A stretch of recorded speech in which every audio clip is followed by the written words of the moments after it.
Hello, good morning everyone. তোমরা কেমন আছো? আশা করি তোমরা সবাই ভালো আছো। তোমাদের সকলকে স্বাগত আমার চ্যানেল ম্যাথ ফ্রেন্ডজিতে।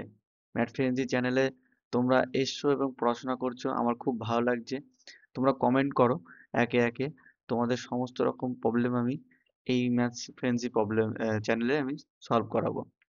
তো দেখো, এই ম্যাথস ফ্রেন্ডজি চ্যানেলে তুমি যখন যাবে সবার প্রথমে যখন ইউটিউবে যাবে, তারপরে তুমি ম্যাথস ফ্রেন্ডজি চ্যানেলে সার্চ করবে। দেখো এই ম্যাথস ফ্রেন্ডজি, এরকম ম্যাথ ফ্রেন্ডজি এরকম ভাবে লিখবে এবং আমার চ্যানেলের যে লোগোটা দেখবে, এরকম একটা লোগো দেওয়া আছে, এই লোগোতে সার্চ করবে। তারপরে এখন যে লেটেস্ট ভিডিওগুলো আমি ছাড়ছি, তার যে প্লেলিস্ট, দেখো এখানে একটা প্লেলিস্ট বানিয়েছি। এই প্লেলিস্টে তিনখানা প্লেলিস্ট বানানো হয়েছে। আমি একটা ক্যালকুলেশন ক্যাপসুল বলে একটা প্লেলিস্ট বানিয়েছি, যেখানে আমি ক্লাস সেভেনদের জন্য একটা ক্যালকুলেশন ক্যাপসুল দিয়েছি। এই যে ক্যালকুলেশন ক্যাপসুলের এই যে প্লেলিস্টটা, এই প্লেলিস্টে শুধুমাত্র ক্লাস সেভেন না, ক্লাস ফাইভ থেকে শুরু করে ক্লাস টেন পর্যন্ত যে কোনো কেউ দেখতে পারে, ঠিক আছে? এখানে শুধু ক্যালকুলেশন সম্পর্কে শিখবা বা কি কি করলে ক্যালকুলেশন তোমাদের ফাস্ট হবে, সেই সমস্ত বিষয়গুলো নিয়ে এই প্লেলিস্টে আলোচনা করা হয়েছে। দ্বিতীয় প্লেলিস্ট যেটা, এই প্লেলিস্টটায় দশম শ্রেণীর, বিশেষ করে ক্লাস টেন যারা আছে, তারা যারা মাধ্যমিক দেবা 2026-এ, তোমরা যারা 2026-এর মাধ্যমিক দেবা, তোমাদের জন্য ডেডিকেটেডলি একটা কোর্স বলতে পারো, যেটা ইউটিউবে ফ্রিলি প্রোভাইড করা হচ্ছে ম্যাথ ফ্রেন্ডজি চ্যানেলের দ্বারা, ঠিক আছে? আর এখানে ক্লাস সেভেনদের জন্য আমি কিছু প্লেলিস্ট বানিয়েছি, সেখানে 7খানা মতন ভিডিও দেওয়া হয়েছে এবং আরো ভিডিও ক্লাস সেভেনের পরপর আসতে থাকবে। কিন্তু এখন বর্তমান টাইমে আমি মাধ্যমিক 2026 এই চ্যানেলে রেগুলার কিছু না কিছু ভিডিও আপলোড করছি। তোমরা ওই ভিডিওগুলো দেখবে এবং তোমাদের প্রবলেম আশা করি সলিউশন হবে, ঠিক আছে? তো তোমরা সবার আগে কি করবে, ম্যাথ ফ্রেন্ডজি চ্যানেলে ঢুকে ম্যাথ ফ্রেন্ডজি চ্যানেলটা সাবস্ক্রাইব করবে। তারপরে প্লে লিস্টে যাবে। তারপরে দেখবে এই প্লে লিস্টগুলো দেখতে পাবে। সেই প্লে লিস্টের মধ্যে দশম শ্রেণীর যারা আছো তোমরা, তারা মাধ্যমিক যারা 2026 দেবে, তারা দেরি না করে এই ক্লাসগুলো পরপর পরপর দেখে ফেলবে, ঠিক আছে? দেখো আগের দিন আমরা কোষে দেখি 1.2-এর প্রায় সব অঙ্কই করে ফেলেছিলাম, কিন্তু লাস্টের দুটো অঙ্ক বেঁচে ছিল। আজকে ওই দুটো অঙ্ক করব এবং কোষে দেখি 1.2 আমরা পুরোপুরি শেষ করে ফেলবো। চলো শুরু করি, বেশি কথা না বলে। আচ্ছা দেখো, এই অঙ্কটা কি আমাদেরকে কিভাবে অ্যাপ্রোচ করতে হবে। দেখো এই অঙ্কটায় আমরা এরকম লিখতে পারি, a by X minus A plus one plus B by X minus B plus one. তাহলে আমি কি করলাম, একটা দুই এক্সট্রা করে যোগ করে দিলাম, এক আর এক দুই যোগ হয়ে গেল আমার। তাহলে তো আমাকে দুই বিয়োগ দিতে হবে না সমীকরণটা ব্যালেন্স করার জন্য। তাহলে আমি কি করলাম, ওই দুইটাকে এই পাশে নিয়ে চলে আসলাম, অর্থাৎ এই পাশে তুমি বিয়োগ দুই দিতাম, তাহলে এই পাশে আসলে কত হতো, প্লাস টু। তার মানে দেখো সমান সমান এই পাশে আর ওপাশে আমি দুই দুই করে যোগ করেছি, আর কিচ্ছু করিনি, ঠিক আছে? আচ্ছা এবার নর্মাল ক্যালকুলেশন করি। দেখো এটা হয়ে যাবে কত, X by A plus cross multiplication হয়ে হয়ে যাবে X minus A plus B by X minus B হবে, আর এখানে কি হয়ে যাবে, প্লাস এক্স মাইনাস বি। আচ্ছা এটাও ক্যালকুলেশন করি, তাহলে এটা কি হয়ে যাবে, এক্স মাইনাস সি, এখানে উপরে হয়ে যাবে টু সি, এখানে হয়ে যাবে মাইনাস, হবে না সরি, প্লাস টু এক্স আর মাইনাস টু সি। এবার দেখো তো একটু ভালো করে, এটা এটা কেটে গেল, প্লাস বি মাইনাস বি কেটে গেল, plus two C minus two C কেটে গেল। তাহলে কি পড়ে থাকছে আলটিমেটলি, দেখো পড়ে থাকছে X by X minus A plus X by X minus B, আর মাইনাস যদি তুমি এইটাকেও এই এই অংশটাকেও যদি এই পাশে নিয়ে চলে আসো, তাহলে মাইনাস হয়ে যাবে। তাহলে পড়ে থাকবে two X by X minus C is equal to zero. তাহলে আমরা যদি এই উপরের এক্স গুলো যদি কমন নিয়ে নিই সবার থেকে, তাহলে কি পড়ে থাকবে, এক্স কমন নিয়ে নিচ্ছি, তাহলে পড়ে থাকবে one by X minus A plus one by X minus B minus two by X minus C is equal to zero. তাহলে এখানে আমরা দুটো মান পেতে পারি, একটা কি পেতে পারি, x is equal to zero. কারণ দেখো এই পুরো পোর্শনটাকে তুমি যদি এর পাশে নিয়ে যাও জিরোর তলায়, তাহলে জিরোকে যদি কোনো কিছু দিয়ে ভাগ করো, জিরোই হবে। তাহলে এইভাবে একটা জিরো হতে পারে, আরেকটা কি হতে পারে, 1/x minus A plus 1/x minus B minus 2/x minus C is equal to zero. তাহলে এখান থেকে ক্যালকুলেশনটা আমরা এগিয়ে যাব, এখান থেকে ক্যালকুলেশনটা এগোবো। দেখো আমাদের একটা পার্টের কিন্তু প্রবলেম সলভ হয়ে গেছে, এবার এই পার্টটাকে নিয়ে দেখা যাক কি আসে এক্স এর মান, কারণ কি এক্স এর দুটো মান বার করতে হবে আমাদের, তাই না? তো দেখো তুমি বলতে পারবা যে এই নিচে তুমি লসাগু করে দাও, তাহলে হয়ে যাবে X minus A, X minus B, আর হয়ে যাবে X minus C is equal to zero লিখে দেওয়ার পাশে। যদি তুমি ক্যালকুলেশন করো তাহলে কি হবে দেখো, ক্রস মাল্টিপ্লিকেশন হবে, অর্থাৎ এই জিনিসটাকে বাদ যাবে, এই দুটো গুণ হয়ে যাবে, তাই না? আবার এইটার ক্ষেত্রে এইটা বাদ যাবে, এই দুটো গুণ হবে। ঠিক আছে, যেহেতু আমরা শিখেছি কিভাবে ভগ্নাংশের লসাগু গসাগু করতে হয় বা ভগ্নাংশের যোগবিয়োগ কিভাবে করতে হয় আমরা জানি। চলো তাহলে আমি বলবো যে এইটা যখন আছে তাহলে এইটা আর এটা কেটে যাবে, তাহলে এই দুটো গুণ হবে, তাই না? তো তুমি বলবা যে X minus B into X minus C plus, এটা থাকলে তাহলে কি হবে, এই দুটো গুণ হবে, তুমি বলবা যে এক্স মাইনাস এ ইন্টু এক্স মাইনাস সি। ঠিক আছে,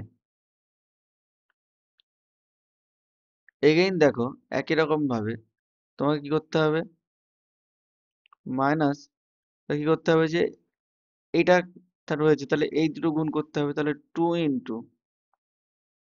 ইন্টু এক্স মাইনাস এ ইন্টু এক্স মাইনাস বি, এটা হয়ে গেল ইজ ইকুয়াল টু জিরো।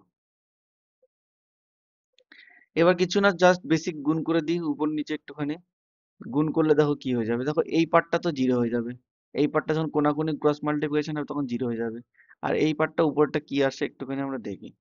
তাহলে এক্স দিয়ে গুণ করলে কত হয়ে যাবে বলো, X square minus C X, এখানে হবে কি মাইনাস বি এক্স প্লাস মাইনাসে মাইনাসে plus BC plus X square minus C X, আর এটা হয়ে যাবে কত, মাইনাস এ এক্স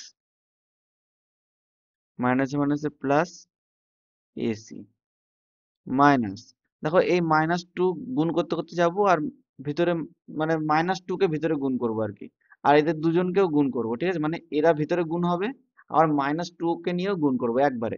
তাহলে এক্স এক্স গুণ করলে কত হবে বলে, এক্স স্কোয়ার, তাহলে মাইনাস টু ঢুকলে হয়ে যাবে মাইনাস টু এক্স স্কোয়ার, হয়েছে। এটা কি হবে, মাইনাস বি এক্স, তাহলে মাইনাসে মাইনাসে প্লাস টু বি এক্স হয়ে গেল। এটা কি হবে বলো, মাইনাস এক্স, তাহলে মাইনাসে মাইনাসে প্লাস টু এ এক্স, এটা কি হবে বলো, মাইনাসে মাইনাসে প্লাস এ বি, তাহলে প্লাসে মাইনাসে minus two A B is equal to zero হয়ে গেল। এইবার দেখো কি করছি আমরা, দেখো এক্স স্কোয়ার আর এখানে X square plus two X square হয়ে যাবে তাহলে, আর এখানে দেখো মাইনাস টু এক্স স্কোয়ার, তাহলে কেটে দাও, তিনটেই কেটে গেল, ঠিক আছে। এখানে দেখো মাইনাস সি এক্স তাহলে মাইনাস টু সি এক্স, ঠিক আছে, তাহলে মাইনাস টু সিক্স থাকলো, তাহলে তুমি এখানে মাইনাস টু সিক্স থাকলো। আচ্ছা আর কি কি থাকছে দেখো, দেখো এখানে বিএক্স, আর কোথায় বিএক্স আছে দেখো, আর বিএক্স আছে কোথাও, বিএক্স নেই, আর এখানে দেখো বিএক্স, তাহলে দুটো বিএক্স এর থেকে একটা বিএক্স চলে গেলে কটা বিএক্স থাকবে, তুমি বলবা একটা বিএক্স থাকবে প্লাসে। আচ্ছা এখানে দেখো টু এক্স প্লাসে, আর এখানে দেখো মাইনাস টু এক্স, তাহলে একটা এক্স পড়ে থাকবে তো প্লাসে, তাহলে একটা এক্স পড়ে থাকলো, ঠিক আছে। আচ্ছা তাহলে এটা হয়ে গেল। এবারে দেখো বিসিটা খেয়াল করে দেখো তো বিসি কোথাও আছে কিনা, তুমি বলবো যে বিসি কোথাও নেই। আচ্ছা সি এক্সটা দেখো, এখানে একটা সি এক্স আর এখানে একটা সি এক্স, তাহলে কটা সি এক্স হলো, দুটো সি এক্স। আচ্ছা দেখো তাহলে এই যে একটা সি এক্স আর দেখো এ একটা সি এক্স, তাই না, তাহলে মাইনাস, দুটোই মাইনাস চিহ্ন, তাহলে কত কি হয়ে যাবে বলো, মাইনাস টু সি এক্স হয়ে গেল। এবার দেখো আর কি কি আছে, দেখো এই দেখো এসি পড়ে আছে, তাহলে প্লাস এসি কে আমরা লিখে দিচ্ছি, এই দেখো বিসি পড়ে আছে, তাহলে প্লাস বিসি কে আমরা লিখে দিচ্ছি, আর দেখো মাইনাস টু এবি পড়ে আছে, তাহলে মাইনাস টু এবি কেও আমরা লিখে দিলাম ইজ ইকুয়াল টু জিরো। এবার দেখো আমি কি করছি, এইটুকুর থেকে এক্স কমন নিয়ে নিচ্ছি, এইটুকুর থেকে এক্স কমন নিয়ে নাও, তাহলে কি পড়ে থাকবে দেখো তো, বলে দেবা যে A plus B minus two C পড়ে থাকছে।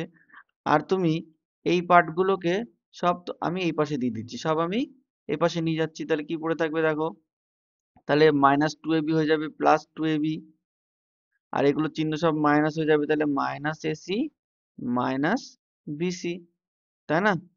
তাহলে তুমি বলবা যে এক্স সমান সমান আরেকটা মান কি পাচ্ছি, two A B minus AC minus BC by A plus B minus two C. ব্যাস, এটাই হয়ে গেল আমাদের অ্যান্সার। তাহলে এক্স এর আমরা দুটো মান পেলাম, ভালো করে যদি খেয়াল করে আমরা দেখি যে এক্স এর কটা মান পেয়েছি আমরা, দুটো। একটা মান পেয়েছি আমরা হচ্ছে এইটা, আর একটা মান পেয়েছি আমরা, দেখো আর একটা মান পেয়েছি আমরা হচ্ছে এইটা। এই হলো আমাদের দুটো অ্যান্সার, এক্স এর তাহলে দুটো মান পেলাম, একটা কি জিরো আর একটা হচ্ছে two A B minus AC minus BC by A plus B minus two C. এই অঙ্কটা খুবই গুরুত্বপূর্ণ অঙ্ক তোমাদের এক্সামের জন্য, পরীক্ষায় অনেকবার এসছে, এটাও ইম্পর্টেন্ট, এটাও তোমরা বেশি বেশি করে বাড়িতে প্র্যাকটিস করবে, ঠিক আছে? চলে আসি পরের অঙ্কে। দেখো এই অঙ্কটায় আমরা কিভাবে অ্যাপ্রোচ করব। এই অঙ্কটা খুবই সহজ।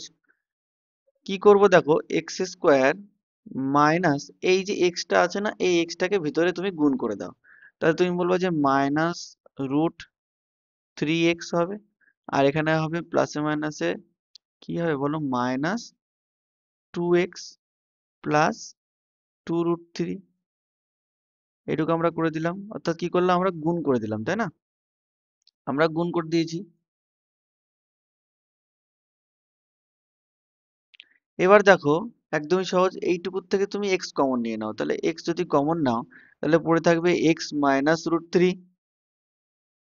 আর যদি এখান থেকে যদি তুমি মাইনাস টু কমন নাও তাহলে কি পড়ে থাকবে X minus root three is equal to zero. তাহলে দেখো তুমি বলতে পারবে যে এক্স মাইনাস রুট থ্রি, এইটা যদি কমন নিয়ে নাও এই লাইনটার থেকে, তাহলে কি পড়ে থাকবে, এদিকে এক্স পড়ে থাকবে, এদিকে মাইনাস টু পড়ে থাকবে। কমন মানে কি, কমন মানে যে পার্টটাকে তুমি কমন নেবা সেই পার্টটা থাকবে না, তাহলে এই পার্টটা ক্যান্সেল আউট, এই পার্টটা ক্যান্সেল আউট, পড়ে থাকলো কি দেখো এক্স মাইনাস টু, সেটাই লিখেছি এক্স মাইনাস টু, ঠিক আছে? তাহলে এক্স এর তুমি দুটো মান পাবে, এক্স মাইনাস রুট থ্রি, একবার এই পার্টটাকে এই পাশে দিলে জিরো, আর একবার এই পার্টটাকে এই পাশে দিলে জিরো। বুঝি তো আমরা এই জিনিসগুলো, তাই না? তাহলে এটা একবার জিরো, আর একবার এক্স মাইনাস টু কে আমরা জিরো লিখতে পারি এরকম ভাবে। তাহলে বলো কি পাবে অ্যান্সার, তাহলে এক্স সমান সমান তুমি পাবে যে প্লাস রুট থ্রি, আর এই পাশে তুমি এক্স সমান সমান পেয়ে যাবে প্লাস টু। এটাই হলো আমাদের অ্যান্সার, এটাই আমাদের অ্যান্সার। দেখো আমাদের কোষে দেখি, অর্থাৎ এক্সারসাইজ 1.2 এর যে কটা অঙ্ক ছিল সে কটা আমরা মোট 4টে ভিডিওর মাধ্যমে কমপ্লিট করে ফেলেছি, ঠিক আছে? 4টে পার্টে আমরা কমপ্লিট করেছি। তোমরা এই 4টে পার্ট ভালো করে দেখবে এবং ভালো করে রিভিশন করবে, ঠিক আছে? বিশেষ করে এই কোষে দেখির 4 দাগের যে অঙ্কগুলো না, 4 দাগের 1 থেকে পুরো 21 দাগ পর্যন্ত যে কটা অঙ্ক আছে তোমরা একটুখানি ভালো করে দেখবে, এখান থেকে একটা অঙ্ক তোমরা কমন পেতে পারো, ঠিক আছে? পরীক্ষায় এখান থেকে একটা অঙ্ক তোমরা কমন পেতে পারো, প্রতি বছর দেখা যায় যে একটা অঙ্ক এখান থেকে আসে, ঠিক আছে? তো তোমরা এই জায়গাগুলো একটুখানি ভালো করে প্র্যাকটিস করবা, আর বিশেষ করে কমেন্ট করবা, ঠিক আছে? ম্যাথ ফ্রেন্ডজি চ্যানেল সাবস্ক্রাইব করবা। দেখো আমাদের ম্যাথস ফ্রেন্ডজি চ্যানেলে সমস্ত রকমের ভিডিও আমি আস্তে আস্তে আস্তে আস্তে দেওয়ার চেষ্টা করছি, ঠিক আছে? ইউটিউবে যাবে এবং চ্যানেল সাবস্ক্রাইব করবে। যদি কোনো জায়গায় কোনো কিছু বুঝতে অসুবিধা হয় আমাকে জিজ্ঞাসা করবে, কমেন্ট করবে, কমেন্ট করার মাধ্যমে জিজ্ঞাসা করবে, ঠিক আছে? আর একটা জিনিস আমি আজকে অ্যানাউন্স করছি যে